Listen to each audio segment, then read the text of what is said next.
Okay, we'll call the Social Services and Housing Committee to order and ask if any member of council has a declaration of pecuniary interest, that they declare it now or at the appropriate time. Seeing none, we'll move on to the action items, and the first one is the Grey Bruce Task Force on Crystal Meth and Other Drugs. Christine? Thank you. You have the report before you. Today I am looking for a member of County Council to be appointed to act as a representative on the Crystal Meth and Other Drugs Task Force. Okay. How many are on the, do we have 2 representatives or 1? We have 2, and Councillor Eagleson will remain. Councillor Smith is stepping down, and so we'd like to replace 1 today. Just, I have a conflict with that with the Board of Health. It meets the same time that the Board of Health does, so it's simply impossible. I've really enjoyed what we did there from the very start, and I think we have someone interested from here to my left, and I would suggest that if Bob's interested, they could do it. Yeah. Yeah. Do you want to go on? Oh, no. Bob, are you interested at all? Yes, I think maybe I might be interested in this. I'd try it for a year, yes. Thank you very much. Thanks, Bob. Do we need a motion then to recommend Robert Buckle? Moved by Mike, seconded by Jay. Any further discussion? All in favor? Opposed? Carried. Moving on to the next action item. Christine? Okay, so I have before you a recommendation that we introduce a bylaw to execute our 2016 Child Care Family Support Program Service Agreement. So this is the agreement that allows us to receive the provincial funds, which we flow out in a number of programs in our Children's Services Division. There's much of the information before you today. There's still some analysis that we need to do in regards to the changes, and we are waiting for our meeting with the ministry staff to confirm some of those changes. But of course, we would like to move forward with the agreement so that we can move forward with that work this year. Okay, we have the recommendation that a bylaw be introduced authorizing the execution of the 2016 Child Care and Family Support Program Service Agreement. We have a mover and a seconder. Robert Milt. Discussion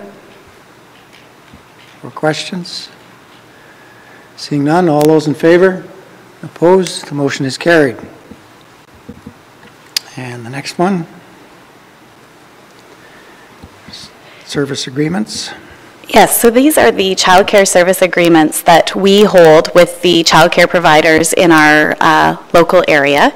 And so what we've done is we've attached in the package a revised service agreement that we would now hold with those child care providers, which is reflective of the new Child Care and Early Years Act, the legislative changes and regulatory changes.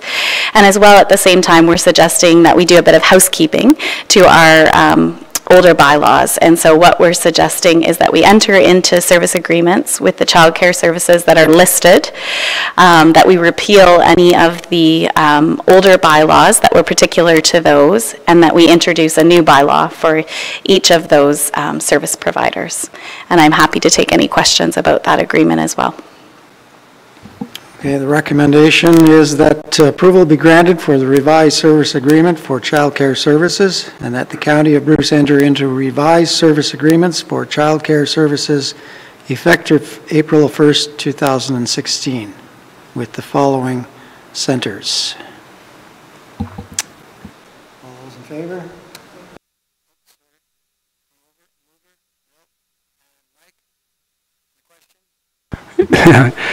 Christine, that's quite a lengthy list, but is there the chance that somebody would start a child care center that we would not be aware of here and might be benefit by some of this? Through you, Chair, that does occasionally happen. And so we are able to then bring forward a report to suggest that we add an additional provider and have a purchase of service agreement with them at that time.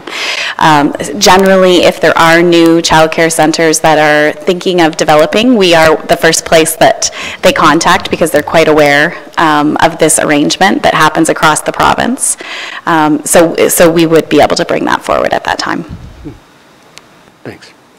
Any other questions? Oh, yes, Jay? It doesn't necessarily have to be the address in Bruce County, like Happy Hearts Daycare, Owen Sound, Inc. Does that mean they run one in Bruce County, but their head office is Owen Sound?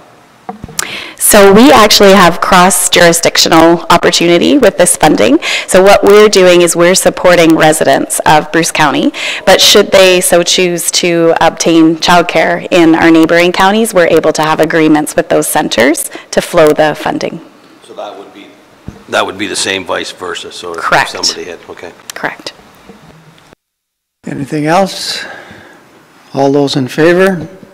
Opposed? Carried. Thank you. And some information items, 211 in Bruce County and refugee resettlement.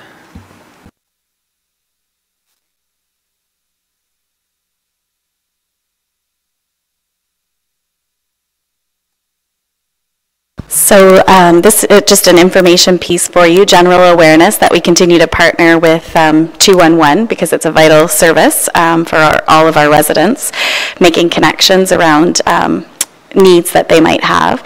And also I wanted just to provide an update on refugee resettlement. It's a hot topic that people continue to have front of mind. And so just providing at a high level of detail the process that's undergoing, and that, of course, you're all aware that there are some refugees that are settling in our area. At this point in time, our contact as a service delivery agent has been limited. We have done an intake for one family to receive some child care fee subsidy so that they're able to attend English as a second language education. And so we are moving into that area. But I'm happy to take any questions if there's any interest. Questions? If not, I'll let you just go through the items, Christine. Okay. So again, before you, for information that the province is putting forward a new initiative regarding tiered licensing, and there will be more information to follow. But again, generally, just for your general awareness, that you're aware that this is happening. And is an initiative that's moving forward with under the changes to the Act.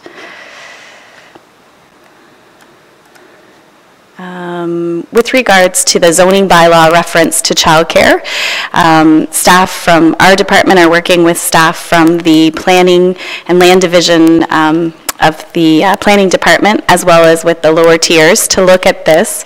And so we're trying to determine how it affects each lower tier municipality, because there are differences. And we'll work with them to make sure that we can move this forward in a way that makes sense for all of us.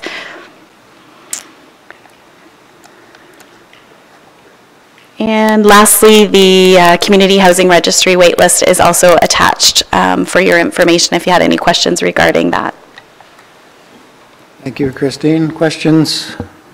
Yes, Mike? Thanks, Mr. Chair.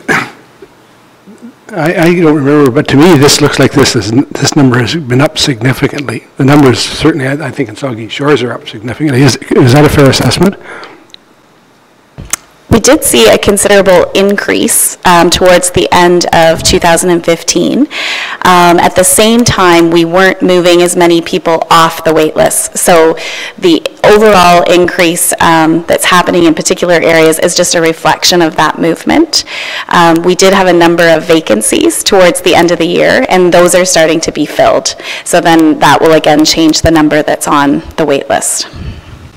Thanks, Christine. Okay, any other questions?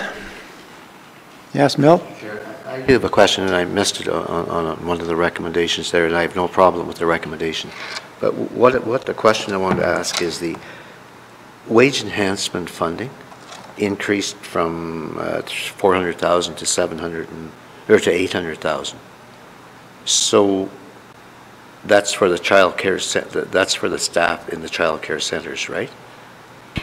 Through you, Chair, it is for the staff in the child care centers, it's the $2 an hour. Yes. So that was an increase from $1 previously, last year. It also is funding for home child care providers as well, too. So they're receiving a daily stipend as part of the wage enhancement. So we have no trouble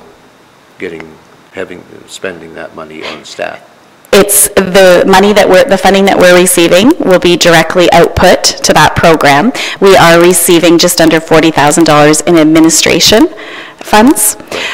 Some of that we will flow to the child care centers to assist them in the additional administration they have in tracking all of this, because it's very detailed. But then we will retain some of those administration dollars that can be used to offset staff costs and other administration costs. Okay, good, thank you. Just one other point, if I may, Mr. Chair. The 400,000 I don't think was a full year's worth either. I don't think the program came into being in January, so I think it's 10 months worth in comparison to 12 months. Okay. Yeah. Still a sizable increase, though. And through you, Mr. Chair, the administration, as Director McDonald has articulated, is just frankly outrageous for the program. Yeah. Okay, good, thank you. Okay, any other questions? If not, that brings us to the end of our agenda. Our next meeting, March the 3rd. And I need a motion to adjourn. Bob? Nope. All in favor? Opposed? Carried. Meeting's adjourned.